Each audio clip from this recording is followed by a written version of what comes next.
प्रदेश के विधानसभा चुनाव में इस बार सुर्खियों में बनी सहसवान सीट पर लड़ाई रोचक और कांटे की हो गई है।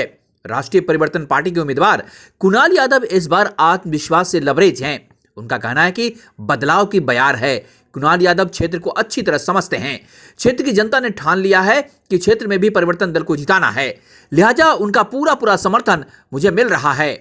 बहरहाल नतीजे तो 10 मार्च को आएंगे, मगर यह जरूर है कि इस बार कुणाल यादव काफी सक्रियता के साथ चुनाव लड़ रहे हैं। लगातार वे गांव का दौरा कर रहे हैं, समाज के अलग अलग वर्गों के बीच अपनी उपस्थिति दर्ज करा रहे हैं। उनके कार्यक्रमों में अच्छी खासी भीड़ भी देखी जा रही है। देखना शेष है कि लोगों का यह हुजूम उनके पक्ष में वोटों से कितना तब्दीली होता है। हम यहाँ लोगों से बस मिलने आए हैं, उनका हालचाल पूछ रहे हैं। मुद्दे तो आपको पता ही है, जहाँ पे इतनी बेरोजगारी है, लोग डेवलप नहीं हो पा रहे हैं। और जहाँ तक देख रही हूँ मैं, मोदी जी के जितने भी है चूल्हे मैंने कहीं देखे नहीं है। सारे रोटियां उसी पे बना रहे हैं जिसपे आप देखिए पुराने जमाने पे ही है। मैंने तो एक भी घर में नहीं देखा। जी। तो वो जिनसे पूछते वो 800 रुपए के सिलेंडर, मेरे को भी नहीं रेट पता था, यहाँ पे आके पता लगा।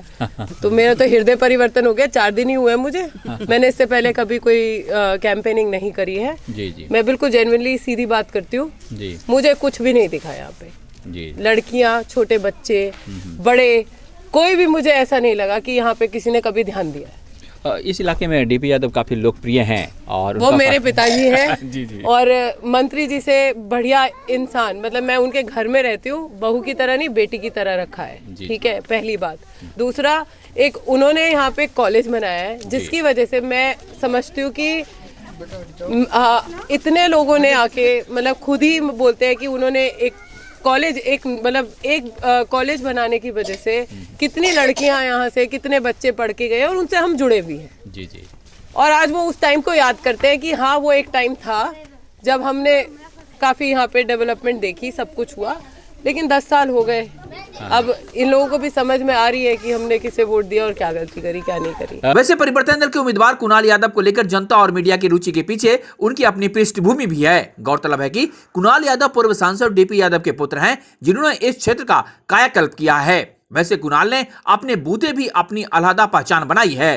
फिलहाल वह सहसवान सीट पर विधानसभा चुनाव में अपनी इसी पहचान के साथ लोगों के बीच हैं और अपनी जीत के लिए जोर आजमाइश कर रहे हैं। जितना काम हमारे डीपी यादव ने करा है जी, आज तक किसी ने विकास नहीं करा। अब कि कुणाल यादव लड़ रहे हैं साहब, और बोले अल्लाह ने चाहा साहब, हज़ारों से नहीं, लाख, करीब 40-50 हज़ार वोट से जीतेंगे। अच्छा जी। और यहाँ डिग्री कॉलेज दिया है डीपी यादव ने, और चीनी मिल दिया है जी। एक दूसरा चीनी मिल भी लगा हुआ है। बहुत काम करा है। यहाँ कोई अलाई दलाली, और दूसरी पार्टी हमेशा रही है सापा की, सिवा दलालियों के अलावा थाने ले लेते हैं बोल ये लोग, इसके अलावा दूसरा कोई काम नहीं है यहाँ पर साहब। सुना साहब, और कभी एक सड़क नहीं बनाते सहसवान के अंदर, ये रिकॉर्ड है आज भी। कुणाल लगातार ऐसे मुद्दे उठा रहे हैं जिससे प्रतिद्वंदी उम्मीदवारों को कटघरे में खड़ा किया जा सके। उनका आरोप है कि विधायक ने यहां से जीतने के बाद क्षेत्र को बिसरा दिया, विकास का कोई काम नहीं किया। वे उन्हीं खामियों को गिनाकर अपनी खूबियों को फलक चौड़ा करने का प्रयास कर रहे हैं। लड़ाई में कुणाल मजबूती से लड़ाई लड़ रहे हैं। वैसे कुणाल स्वयं यह मानते हैं कि इस बार उनकी जीत को लेकर कोई संदेह नहीं, तस्वीर पूरी तरह साफ है। यहाँ जो है एक चीनी मिल लगाई है मंत्री ने, दूसरा भी चालू है, और डिग्री कॉलेज बनाया है पढ़ने के लिए, बहुत सुविधा है लड़कियों के लिए, बहुत आराम है यहाँ पे, बहुत विकास है। मंत्री यहाँ जो है क्या नाम है 7 साल जेल में रहे, जब भी नहीं कोठी खुली रही है जी। और अच्छा। लोग जहाँ आते रहे, मिलते रहे, बहुत अच्छे आदमी। कुणाल मतदाताओं से यह वादा कर रहे हैं कि जीत कर वह वादा खिलाफी नहीं करेंगे, बल्कि यहाँ के लोगों की बुनियादी जरूरतों को पूरा करवाने का बीड़ा उठाएंगे। अब यह 10 मार्च को ही पता चलेगा कि मतदाताओं पर उनके वादे का कितना असर हुआ। मुद्दा तो विकास का है पूरी तरह से। वो डीपी यादव जी जो हैं, जहां दूसरे लोग राजनीति को व्यवसाय बनाए हुए हैं, वहां डीपी यादव जो हैं इसको शौक बना करके सेवा करने का भाव है। और 2007 से जब इस इलाके में उन्होंने सियासत में अपना कदम रखा, तभी से इस क्षेत्र के विकास के लिए वो प्रयत्नशील रहते हैं। यहाँ पर उन्होंने कहा मैं चीनी मिल लगाऊंगा, चीनी मिल लगाया तो किसानों के लिए एक बहुत बड़ा फ़ायदा हुआ। दूर दराज ले जाते थे अपना किसान गन्ना, तो वो किसान करीब ले जाते हैं और उसको पेमेंट भी ठीक ठाक से अपने जल्द से जल्द दिलाने की कोशिश करते हैं। उन्होंने कहा मैं शिक्षा के क्षेत्र में काम करूंगा, तो किया है, डिग्री कॉलेज बनाया है। अब नाधा में और ओघैती में 2-3 स्पॉट उन्होंने चुन रखे हैं, छोटे छोटे कस्बे इस छैसवान विधानसभा क्षेत्र के। वहाँ लड़कियों का इंटर कॉलेज बनाने का उन्होंने वायदा किया है और अवश्य जैसा उन्होंने अब तक करते हैं ये भी पूरा होगा। जी। और विकास का मुद्दा है सीधा सा कि जब तक रहेंगे उस क्षेत्र में विकास करेंगे। और पिछले जो 2007 से और 12 तक का उनका कार्यकाल है वो एक मिसाली कार्यकाल है। लोग अभी भी याद करते हैं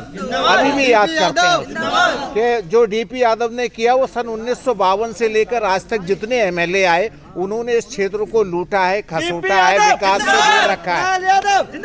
से दूर रखा है। डीपी यादव ने 5 साल में ये बताया उन तमाम राजनेताओं को कि विकास किया कैसे जा सकता है, अपने संसाधनों से भी किया जा सकता है और सरकार से जाकर के लड़ कर के भी लाया जा सकता है। इन दोनों कामों में डीपी यादव बहुत कामयाब रहे हैं। इस क्षेत्र को उन जैसे नेता की बहुत ज़रूरत है और ये जब वो यहाँ के क्षेत्र के आवाम में मकबूल भी हैं, दिलों में बसते हैं। बच्चा उनकी गाड़ी जाती, चाहे किसी की गाड़ी चली जाए, गांव में चली जाए, चाहे जिस दल की गाड़ी चली जाए, पर बच्चे नारे लगाएंगे हिंदुस्तान का शेर डीपी यादव जिंदाबाद। सहजवान इलाके में लगातार यहाँ पर डीपी यादव का सपोर्ट है और यही कारण है कि उनके पुत्र कुणाल यादव यहाँ से खड़े हैं और जिस प्रकार से उनका यहाँ पर सपोर्ट मिल रहा है, साफ है कि वो अपने विकास की जो गति दिया है इस क्षेत्र का, उसका इन्हें पूरी रूप से यहाँ पर सपोर्ट मिल रहा है। और यही कारण है कि उस इलाके में कोई उनके साथ और दूसरा नहीं खड़ा हो पा रहा है, कोई भी दल उनके आगे नहीं है। कैमरा पर्सन हेमंत के साथ मानविंद, नमस्कार।